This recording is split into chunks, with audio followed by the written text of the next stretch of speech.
Assalamualaikum warahmatullahi wabarakatuh.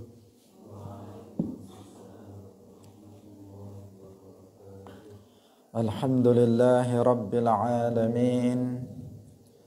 Lahun ni'matu wa lahul fadlu wa lahul thana'ul hasan. Wa salawatullahil barrir rahim. Wal malaikatil muqarrabin. على سيدنا ومولانا محمد وعلى آله وأصحابه الطيبين الطاهرين اللهم لا سهل إلا ما جعلته سهلا وأنت تجعل الحزن إذا شئت سهلا اللهم ارزقنا الإخلاص في النية والقول والعمل وبعد إلى النبي المصطفى صلى الله عليه وسلم وإخوانه من الأنبياء والمرسلين والشهداء والصالحين خصوصا إلى سلطان الأولياء الشيخ عبد القادر الجيلاني والشيخ أحمد الرفاعي والشيخ بهائد النقشبندي والشيخ عبد الله الهرري وإلى أرواح مؤسس جمعية نهضة العلماء الشيخ محمد هاشم أشعري والشيخ بسر سنسري والشيخ عبد الوهاب حسبوه وإلى أرواح جميع أهل القبور من المسلمين والمسلمات الفاتحة أعوذ بالله من الشيطان الرجيم بسم الله الرحمن الرحيم الحمد لله رب العالمين الرحمن الرحيم مالك يوم الدين إياك نعبد وإياك نستعين اهدنا الصراط المستقيم صراط الذين أنعمت عليهم غير المغضوب عليهم ولا الضالين آمين. Hadirin hadirat kaum muslimin muslimat, pemirsa Madu TV rahimakumullah. Alhamdulillah, kita bersyukur kepada Allah Subhanahu wa taala. Pada pagi hari ini Allah Subhanahu wa taala masih melimpahkan rahmatnya, nikmat-nikmatnya kepada kita semuanya, terutama nikmat iman, Islam, taufik. Sebab dengan hanya taufik Allah Subhanahu wa taala pagi hari ini kita bisa kembali berjumpa, bertemu dalam majelis ilmu. Semoga Allah Subhanahu wa taala memberikan keistiqomahan kepada kita semuanya. Amin ya rabbal alamin.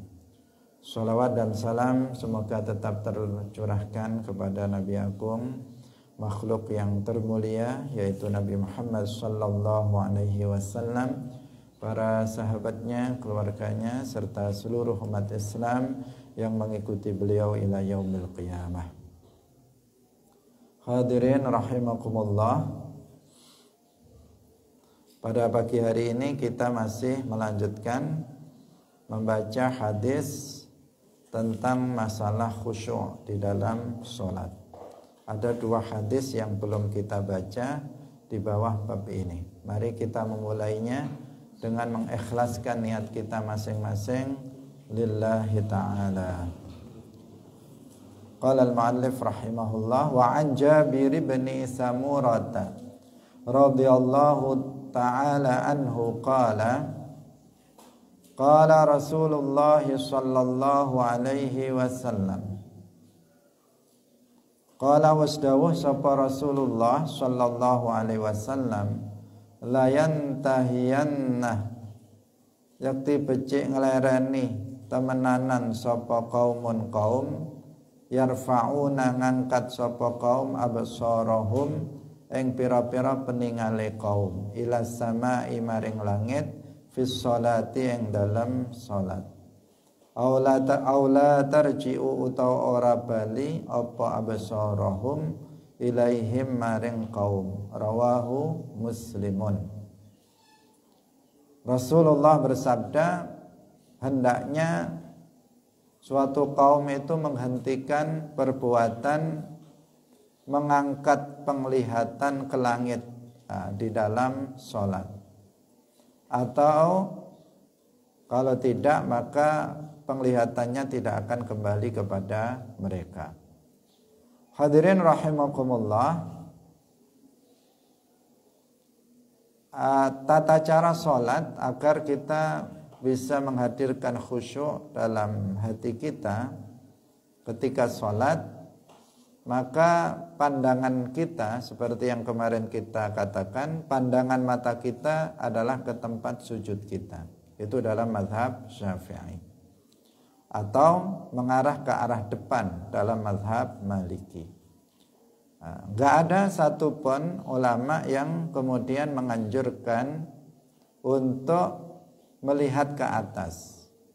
Bahkan Rasulullah Shallallahu Alaihi Wasallam itu melarang kita melihat ke arah atas ketika kita sholat.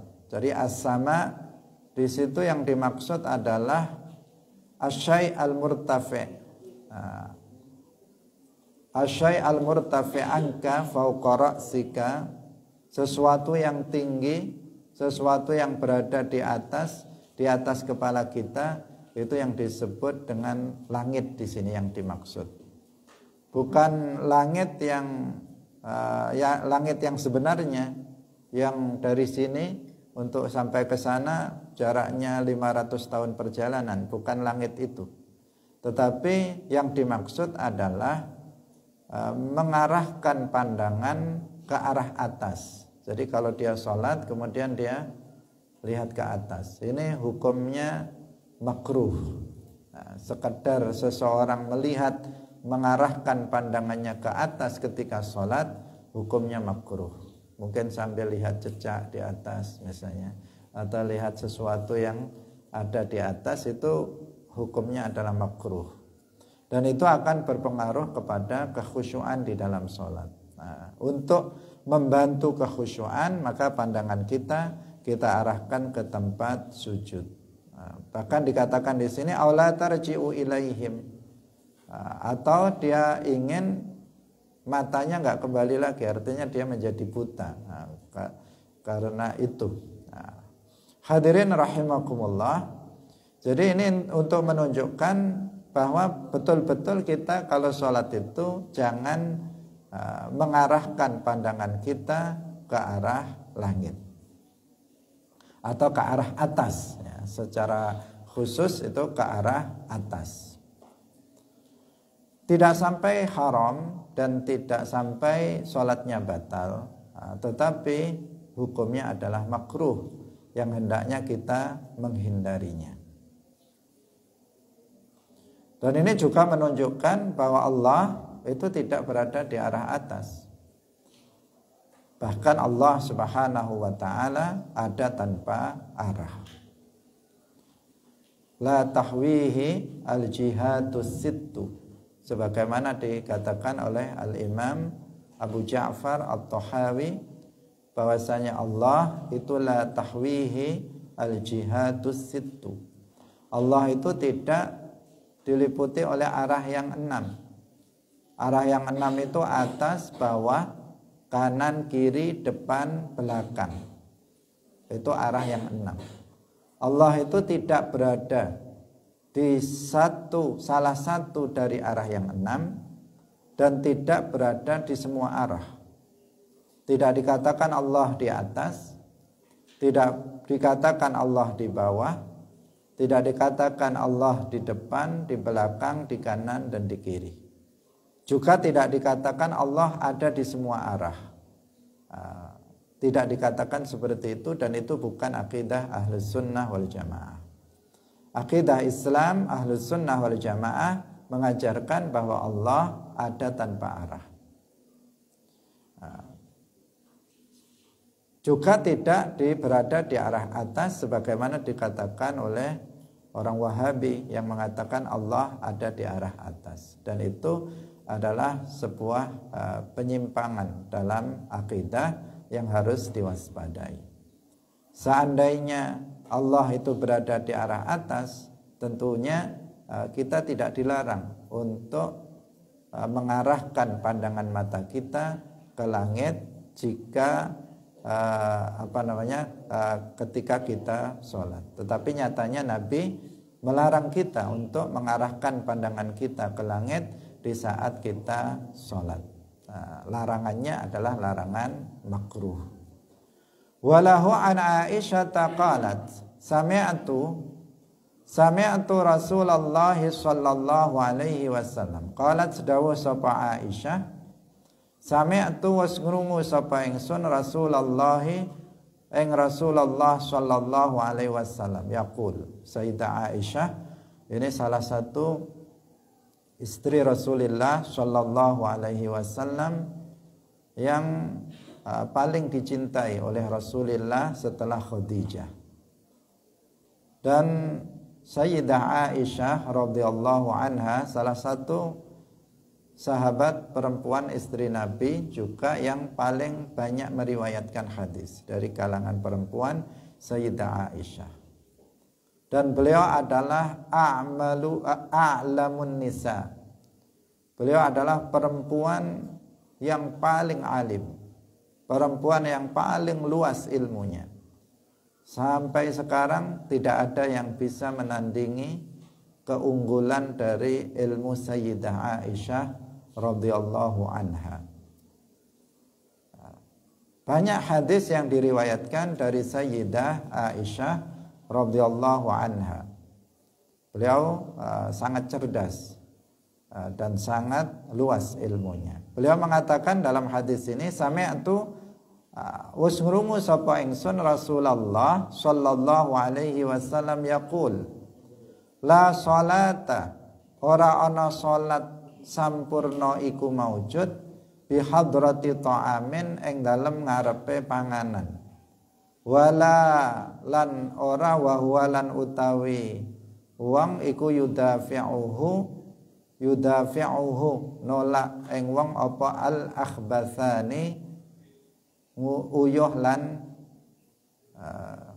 perak, al baul wal ghaid al akhbathan. Ini juga masih berkaitan dengan masalah khusyuk. Sholatnya nggak akan sempurna bagi orang yang sholat di depan makanan. Jadi ada makanan yang sudah siap saji, di depannya dia sholat. Dia tidak akan sempurna sholatnya. Kenapa? Karena nggak akan ada kekhusyuan di dalam hatinya karena mikir makanan, mikir makanan yang sudah tersaji. Makanya kemarin dikatakan kalau makanan sudah dihidangkan masuk waktu sholat, jika waktu sholatnya itu longgar, makan dulu baru sholat. Dalam rangka untuk menjaga jangan sampai nanti konsentrasinya, kekhusyuannya itu hilang gara-gara makanan. Di sini dalam hadis ini juga demikian. Sholat seseorang nggak akan sempurna apabila dia sholat di hadapannya ada makanan. Apapun itu makanannya, karena akan menghilangkan kekhusyuan di dalam sholat.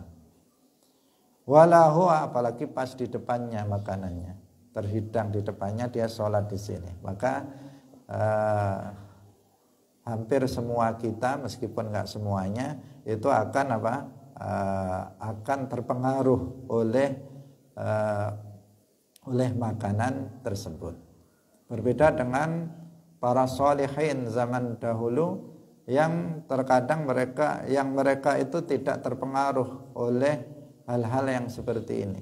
Kalau kita pada umumnya kekhusyuan kita jangankan oleh makanan, oleh sedikit hal saja itu sudah beralih, kekhusyuannya sudah hilang.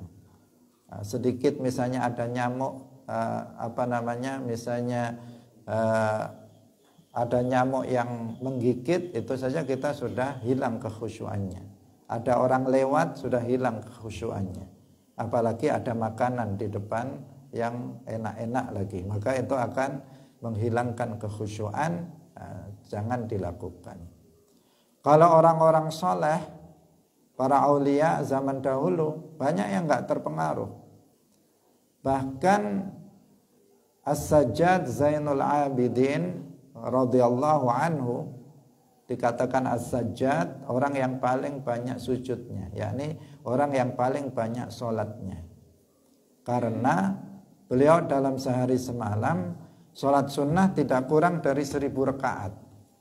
Itu salah satu dari cucu keturunan Rasulullah Sallallahu Alaihi Wasallam, Ali Zainal Abidin, yang dikenal dengan sebutan As-Sajjad.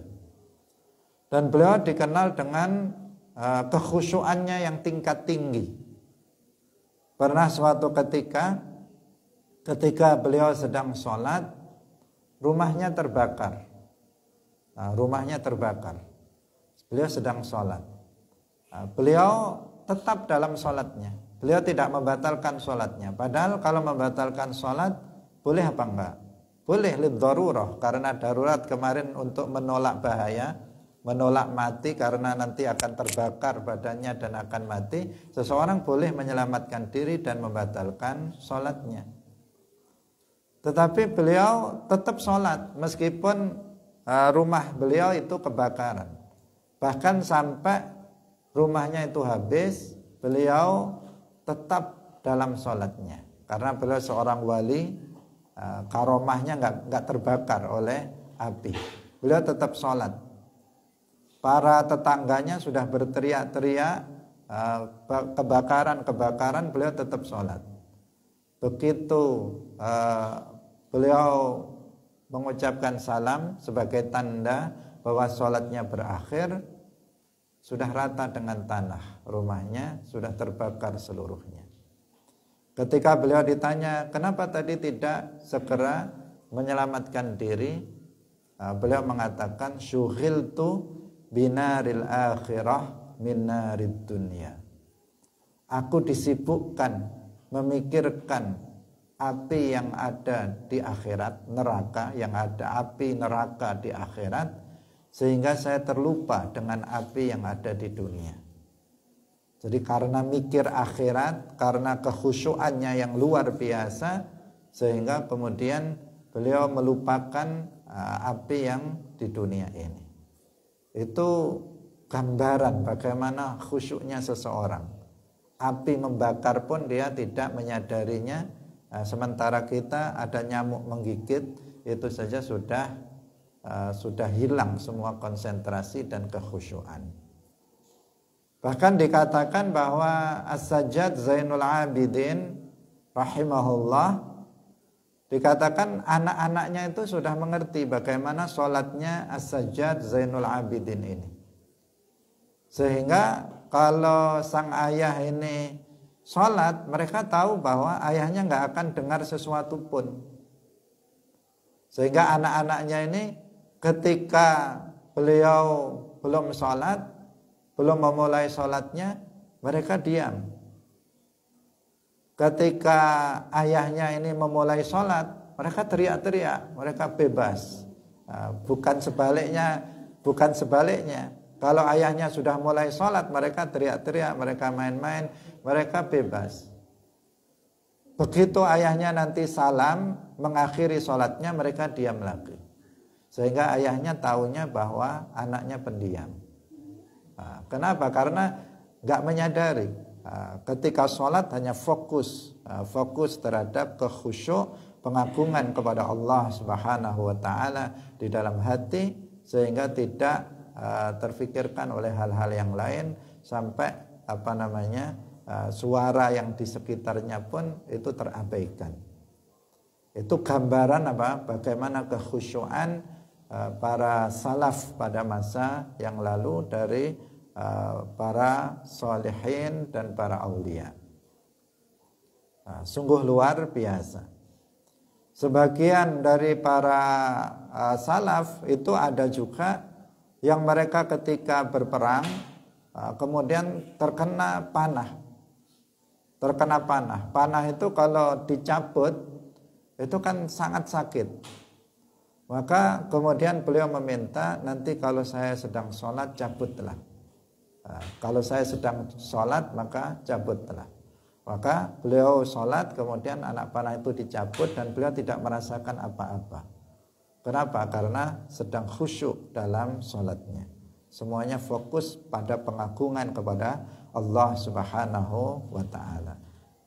Sebagian salaf juga ada yang dikisahkan bahwa ketika ada yang sakit kakinya sehingga harus dipotong, kemudian beliau mengatakan, potonglah kaki saya ketika saya nanti sedang sholat. Nah, ketika beliau sholat kemudian kakinya dipotong, dia tidak terasa karena memang semuanya hatinya hanya fokus pada pengagungan kepada Allah Subhanahu wa ta'ala, kekhusyuannya. Itu gambaran bagaimana kekhusyuan dari para sholihin, para aulia, para salaf pada masa yang lalu. Kalau dibandingkan dengan kita, itu jauh sekali bagaimana tingkat kekhusyuan kita.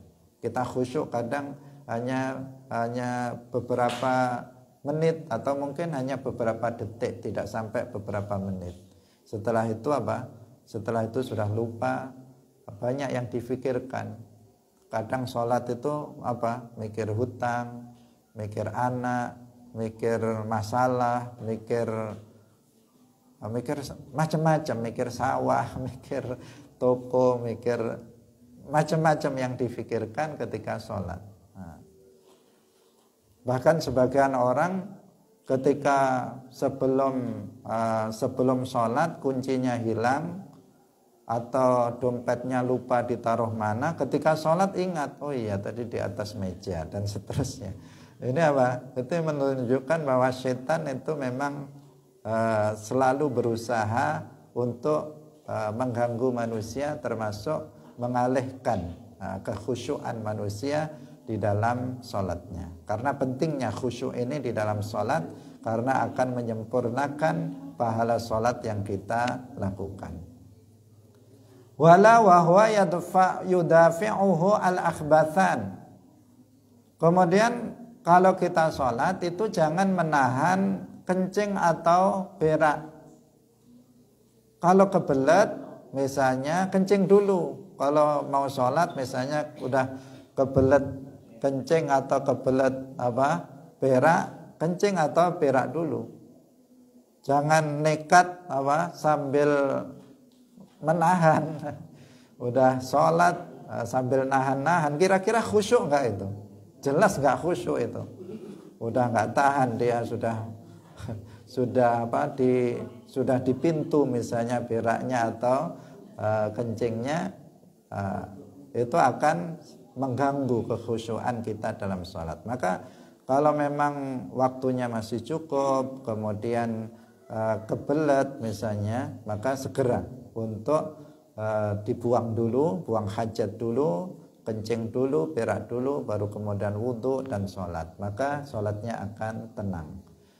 Intinya dari semua hadis-hadis yang kita baca hari ini dan kemarin itu, semua hal, semua perkara yang memalingkan kita dari kekhusyuan di dalam sholat itu hendaknya itu dihilangkan. Apapun itu, berupa apapun itu, berupa kesibukan apa atau berupa benda apa yang itu mengganggu kekhusyuan dalam sholat, maka jangan dilakukan atau hilangkan benda itu dari hadapan kita atau dari sekitar kita. Seperti kemarin kalau ada gambar-gambar, udah dihilangkan gambar-gambar itu. Kalau misalnya ada sesuatu yang bisa ada makanan atau ada sesuatu yang lainnya yang memungkinkan untuk menghilangkan kekhusyuan, maka hindarkan semuanya itu agar sholat kita itu betul-betul khusyuk. Dibuat senyaman mungkin, tempat sholat pun dibuat senyaman mungkin. Tidak kemudian di tempat yang mungkin bau, mungkin ada bau pesingnya lah, mungkin ada bau dekat WC lah dan macam-macam itu semuanya. Pokoknya yang ganggu konsentrasi dalam sholat itu kita hilangkan. Atau ada suara-suara musik lah, suara macam-macam yang bisa mengganggu kekhusyuan semuanya harus kita buang. Karena kita tidak seperti para salaf zaman dahulu yang tidak terganggu dengan segala macam yang ada di sekitarnya. Kita tanpa kita menjaga Nabi pun mengajarkan hal itu, yaitu sebuah usaha untuk meraih kekhusyuan. Meskipun ini sulit, tetapi bukan sesuatu yang mustahil, sesuatu yang bisa diusahakan oleh kita meraih kekhusyuan ini. Hadirin rahimakumullah, kita baca hadis yang terakhir dari bab kekhusyuan ini. Wa an Abi Hurairah radhiyallahu taala anhu anna nabiyya satemene Kanjeng Nabi sallallahu alaihi wasallam iku qala dawuh sapa Kanjeng Nabi, atasa ubu utawi angop iku minasyaitoni saking setan. Fa idza tasa'aba mongko tatkalane angop sapa ahadukum salah siji sira kabeh falyakzim mongko becik nahan sapa ahadukum mastata'a selagine kuwasa sapa wong. Rawahu Muslimun wa Tirmidzi wa zada lan nambahi fi sholati ing dalam salat. Angop menguap ya, angop itu menguap. Kalau orang mau ngantuk itu menguap. Karena aneh menguap.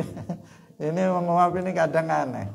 Kita kalau nggak sholat itu nggak menguap, tapi pas sholat itu kok menguap. Itu ya itulah makanya dikatakan at-tasa'ubu minasyaiton. Tasa'ub atau menguap itu minasyaiton artinya min athari syaiton. Jadi itu merupakan bagian dari gangguan setan.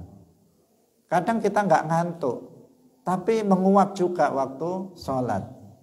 Nah, kita harus menyadari bahwa menguap itu minasyaiton, itu adalah bagian dari pengaruh setan, artinya gangguan setan.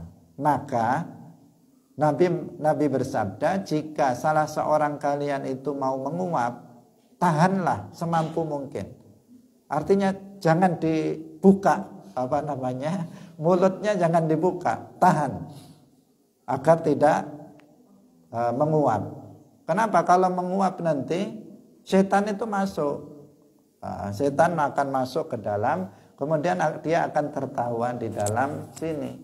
Setan itu karena dalam hadis yang lain atau dalam riwayat yang lain disebutkan fa inna ahadakum idza tasa'aba dhahika minhu syaiton sesungguhnya salah seorang kalian itu jika menguap maka setan itu akan tertawa darinya. Artinya dalam riwayat yang lain setan itu masuk ke dalam ketika kita nggak tutup kita menguap kemudian kita nggak tutup mulut kita, maka setan langsung masuk ke dalam, kemudian dia tertawa dari dalam. Nah, ketika kita menguap seperti itu. Makanya pilihannya itu kalau kita mampu, dikatakan mastata'a, selama kita mampu untuk menahan, tahan, jangan angop. Nah, bisa, sebenarnya bisa kita menahannya itu bisa. Tetapi kan karena kita kadang nggak perhatian, kadang kita nggak ada usaha untuk menahan, sehingga kita tetap menguap tanpa kendali. Mau nguap yang nguap, mau menguap gitu aja, tanpa dia ada usaha untuk menahan, jangan sampai membuka mulutnya. Tetapi kalau memang tidak tahan, maka hendaknya kita menutupnya. Jadi kalau menguap ditutup, jangan terbuka, apalagi dibuka lebar-lebar. Sebagian orang kurang puas kalau nggak dibuka lebar-lebar kalau menguap. Jadi harusnya kalau mampu untuk menahan, tahan. Kalau nggak mampu maka ditutup mulutnya agar setan itu tidak masuk ke dalam dan menertawakan kita. Setan senang kalau seperti itu karena ini min athari syaiton. Kalau ada orang nguap itu setan itu tertawa. Tertawa itu apa? Tertawa itu bukan tertawa karena kita lucu, enggak. tetapi dia tertawa untuk mengejek kita. Untuk mengejek kita karena kita sudah terperdaya oleh dia.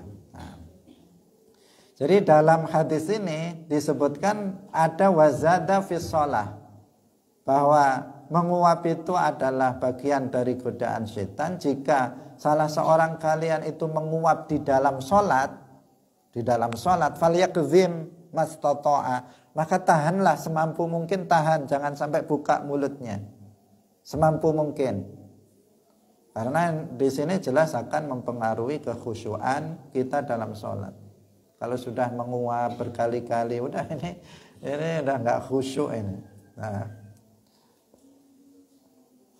ya kita menyadari seperti itu. Memang keadaannya setan selalu berusaha untuk menghilangkan kekhusyuan kita di dalam sholat. Dan khusyuk ini yang banyak diangkat ya dari umat manusia pada masa sekarang ini. Sangat sedikit orang yang bisa khusyuk di dalam sholat. Maksudnya di sepanjang sholatnya. Kalau khusyuk sesekali itu banyak yang bisa di antara kita. Tetapi yang dari awal hingga akhir itu sangat berat dan sangat sulit. Tetapi sekali lagi kekhusyuan ini adalah sesuatu yang bisa diusahakan dan bisa dilatih. Seperti yang tadi kita katakan atau kemarin kita sampaikan, salah satu caranya adalah dengan menghayati makna yang kita baca. Yang kita baca ketika Allahu Akbar, maka kita hayati maknanya bahwa Allah kekuasaannya sangat besar. Bahwa Allah kekuasaannya lebih besar dari kekuasaan makhluknya.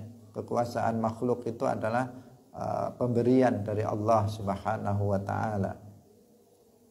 Ketika kita membaca tasbih subhanallah misalnya, maka kita meyakini bahwa Allah Maha Suci dari menyerupai makhluknya dan seterusnya. Jadi ketika kita membaca bacaan-bacaan sholat, maka kita menghayati maknanya. Berarti harus dibaca, baik itu yang wajib dibaca seperti takbiratul ihram ataupun al-fatihah atau tasyahud akhir. Dan juga bacaan-bacaan yang sunnah untuk dibaca, membaca surat, membaca al-iftitah, membaca tasbih ketika ruku, ketika sujud. Nah, kalau nggak dibaca, mau apa yang mau dihayati? Nah, kan nggak ada yang dihayati, maka dibaca. Nah, banyak orang yang ketika sholat juga nggak baca, kadang mentang-mentang itu sunnah, kemudian tidak dibaca. Kalau tidak dibaca, kemudian dia mau menghayati apa? Jika dia tidak menghayati bacaannya, maka sulit untuk menghadirkan rasa khusyuk di dalam hati kita, dalam sholat kita. Nah, kemudian yang kedua, kemarin kita nyatakan bahwa kita yakinkan di dalam hati kita ketika akan sholat bahwa ini adalah sholatnya orang yang pamitan, sholatul muwaddi'. Nah, sholatnya orang yang pamitan ini, setelah ini sholat terakhir saya, setelah ini mungkin saya sudah nggak sholat lagi karena sudah mati. Maka orang yang merasa bahwa sholat yang dia lakukan sekarang ini adalah sholat yang terakhir, maka akan muncul khusyuk di dalam hati.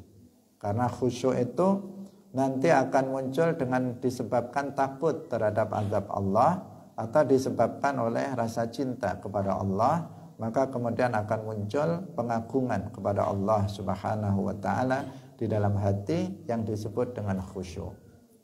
Khusyuk bukan artinya membayangkan Allah.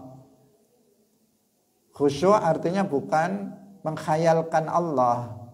Khusyuk artinya bukan memikirkan Allah. Karena sebagian orang awam nggak paham apa itu makna khusyuk. Nah, sehingga begitu dia Allahu Akbar, langsung memejamkan mata membayangkan Allah.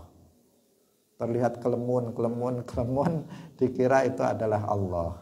Nah, ini bahaya. Dia merasa khusyuk dalam sholatnya, ternyata apa? Sangat tidak khusyuk dalam sholatnya. Karena apa? Dia justru bisa terjerumus kepada kekufuran.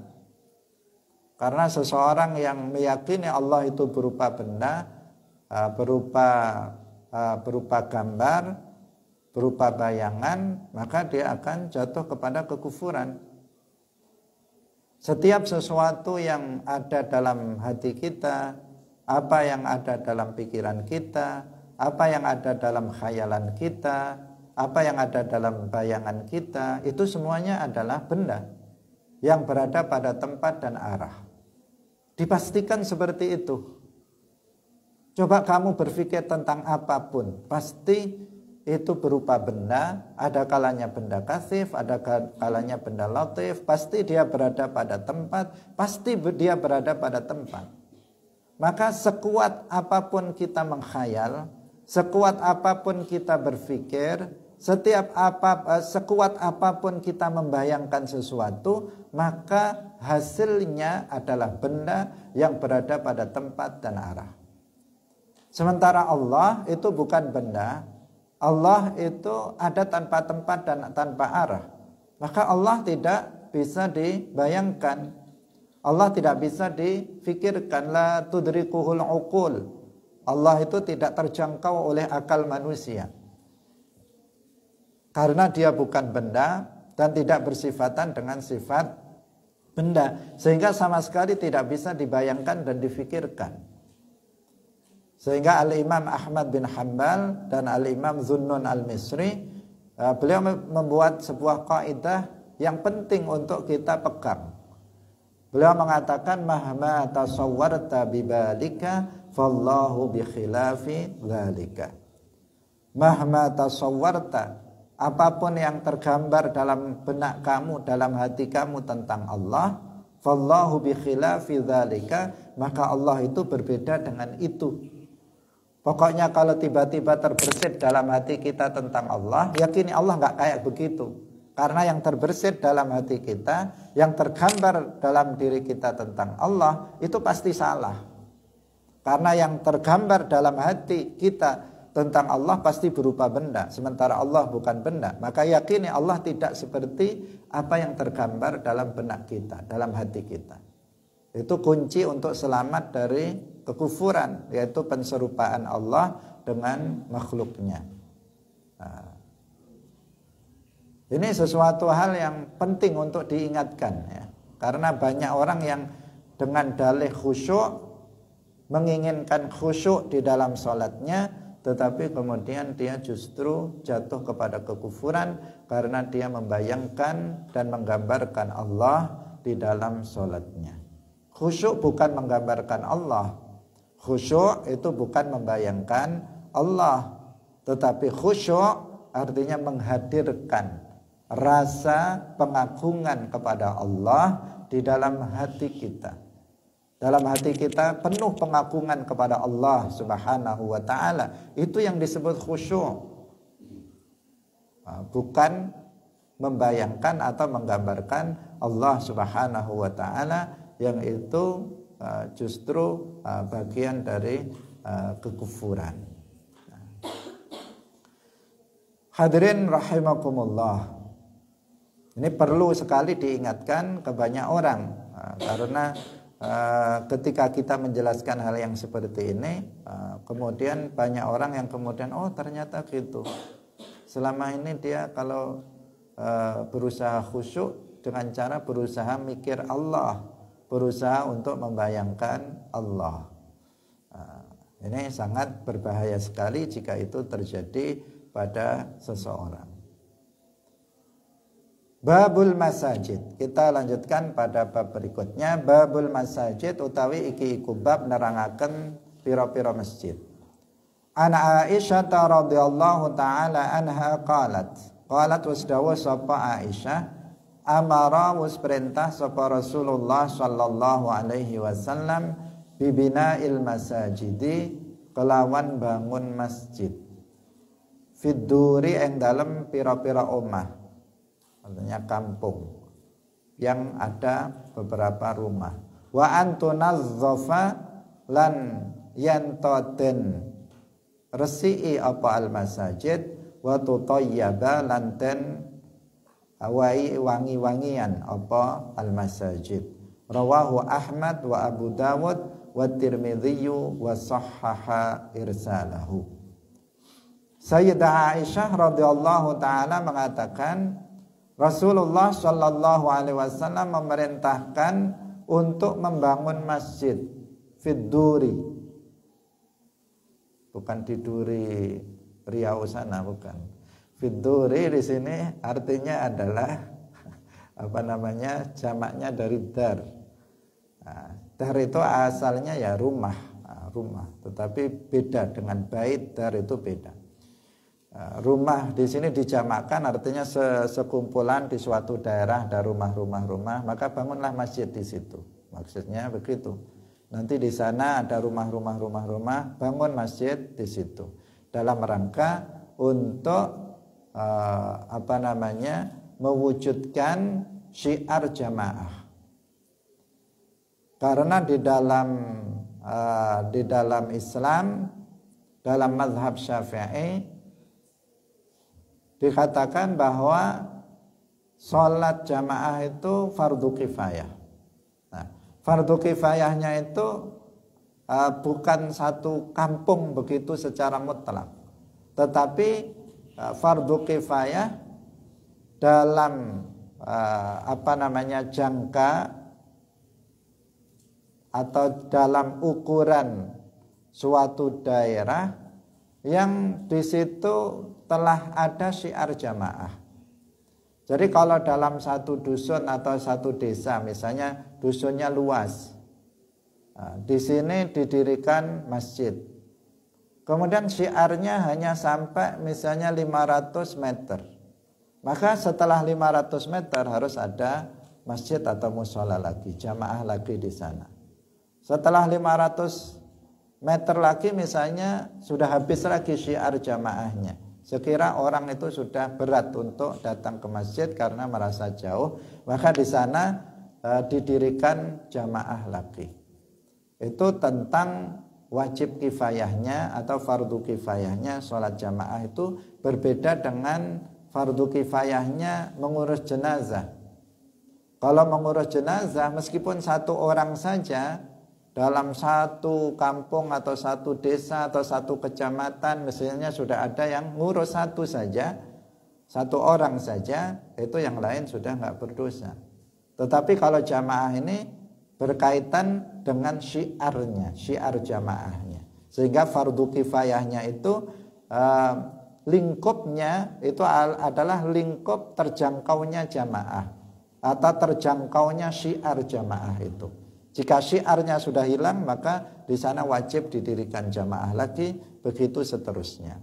Sehingga dalam satu dusun bisa 3, bisa 4, bisa 5, tergantung luas atau sempitnya dusun itu atau desa itu. Hadirin rahimakumullah, dikatakan di sini Rasulullah memerintahkan kita untuk membangun masjid.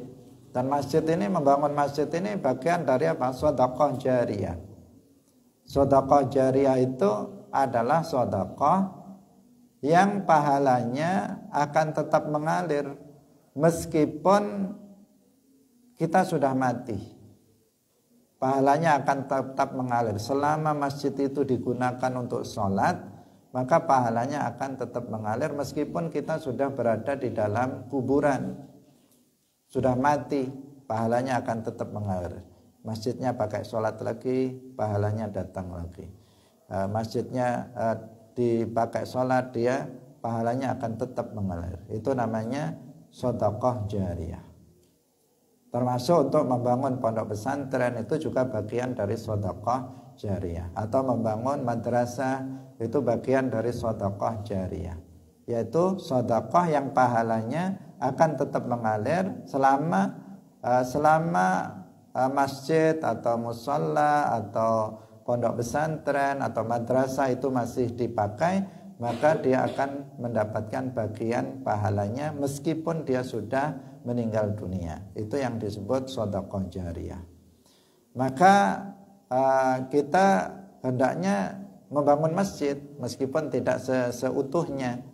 Nah, misalnya kita ikut berinfak dalam pembangunan masjid, kita berinfak untuk pembangunan pondok pesantren, pondok pesantren Baitul Iman misalnya membangun, maka kita ikut meskipun sedikit, meskipun misalnya 1 sak semen, meskipun cuman berapa, 1 bata misalnya, 1 batu bata misalnya, itu ada andil kita di situ. Kalau kita mati, maka pahalanya akan mengalir kepada kita. Kita sudah mati tapi pahalanya akan tetap mengalir kepada kita. Itu yang disebut dengan sedekah jariyah. Nah, ini penting bagi kita. Kita ini hidup di dunia ini kan tidak lama. Nah, kita hidup di dunia ini tidak lama, paling-paling nggak sampai 100 tahun pada umumnya orang sekarang. Tapi kita dalam waktu 100 tahun itu bisa mendapatkan pahala setara dengan kita berumur ratusan tahun. Dengan cara apa? Mencari ini tadi, sedekah jariyah, ilmu yang bermanfaat dan seterusnya. Itu kita harus berusaha untuk itu ketika di dunia.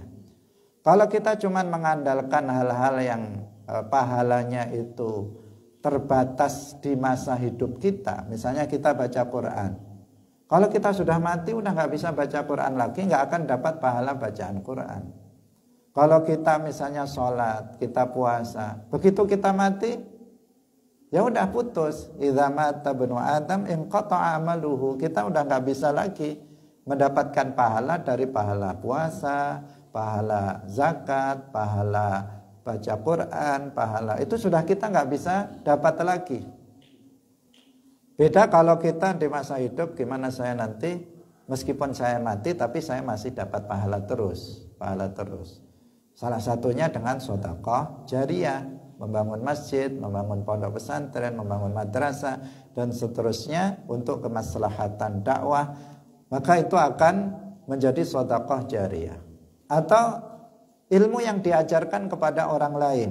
Nah, dia punya ilmu diajarkan kepada orang lain. Kemudian orang lain itu mengamalkan apa yang kita ajarkan, apalagi dia mengajarkannya lagi kepada orang lain. Maka kita tetap mendapatkan pahala dari murid-murid kita yang mengamalkan ilmu yang kita ajarkan, yang diajarkan kepada orang lain. Nah, maka itu akan tetap mengalir. Atau kita misalnya menulis kitab-kitab yang bermanfaat untuk umat, sehingga mereka bisa secara turun temurun mereka tetap belajar dan mengajarkannya kepada orang secara talaqi terus menerus, maka pahala itu akan kita dapatkan meskipun kita sudah meninggal dunia.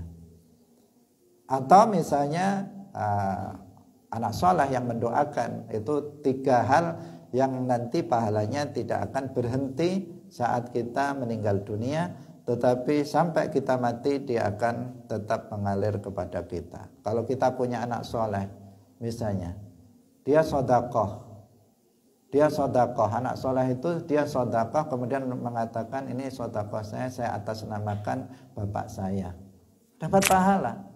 Anak soleh itu misalnya dia sholat, kemudian dia mengatakan pahala sholat saya hadiahkan untuk bapak saya. Dia baca Quran, habis baca Quran dia mengatakan, ya Allah sampaikanlah pahala bacaan Quran saya untuk bapak saya. Kita sudah mati tetapi pahalanya tetap mengalir. Nah, yang kayak begini, nah itu yang harus kita usahakan di masa kita hidup. Jangan sampai begitu mati udah berhenti juga pahalanya. Padahal akhirat itu sangat panjang.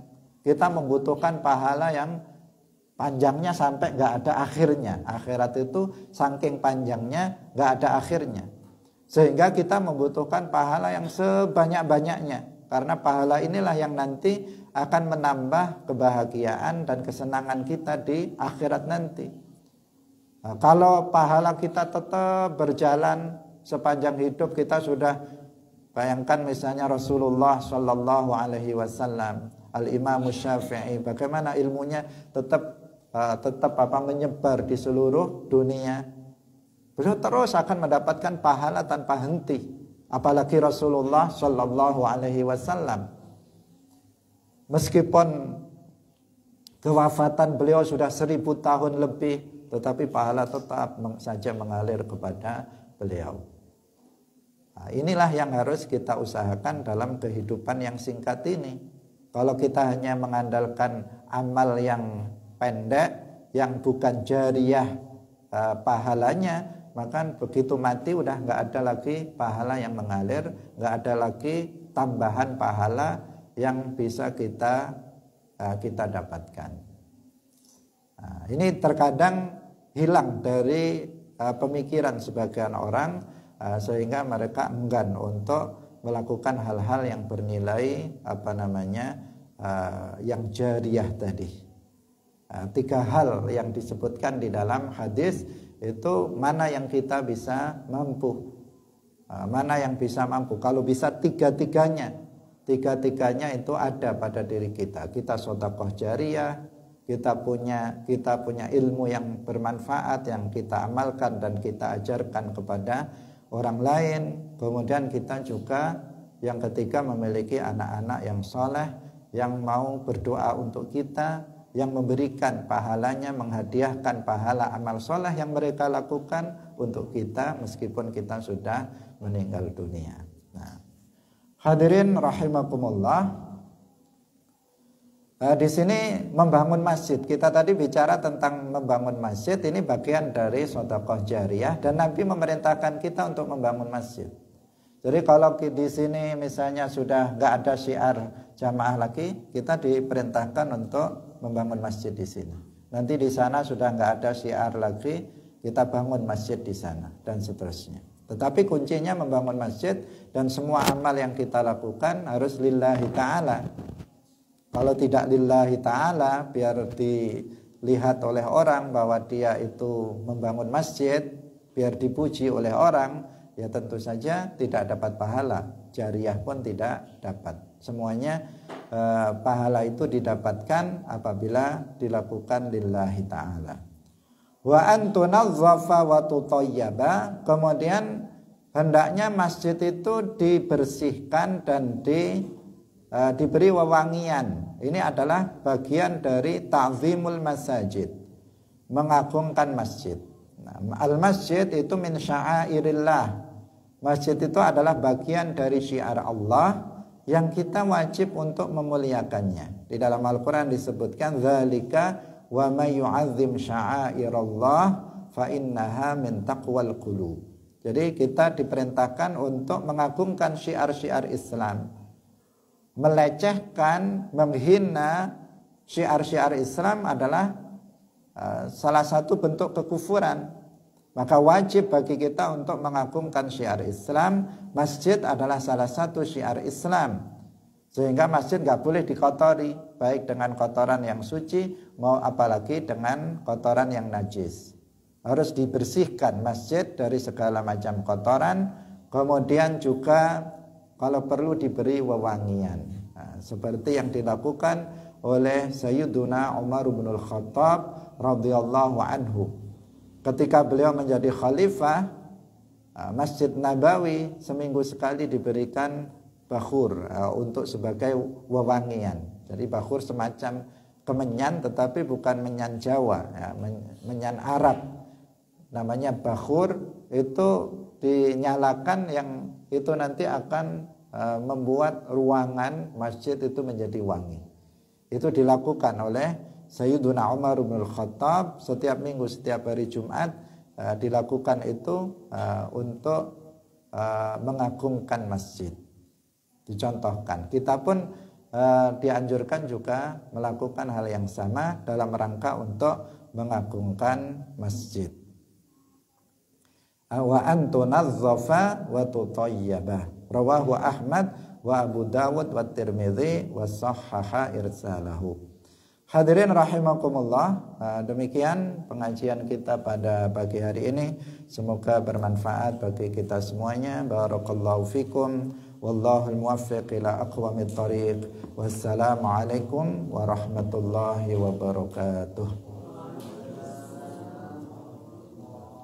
La ilaha illallah. Allahumma salli ala sayyidina Muhammad wa ala alihi wa sahbihi wa sallim. Rabbighfirli wa liwalidayya walil mu'minina wal mu'minat.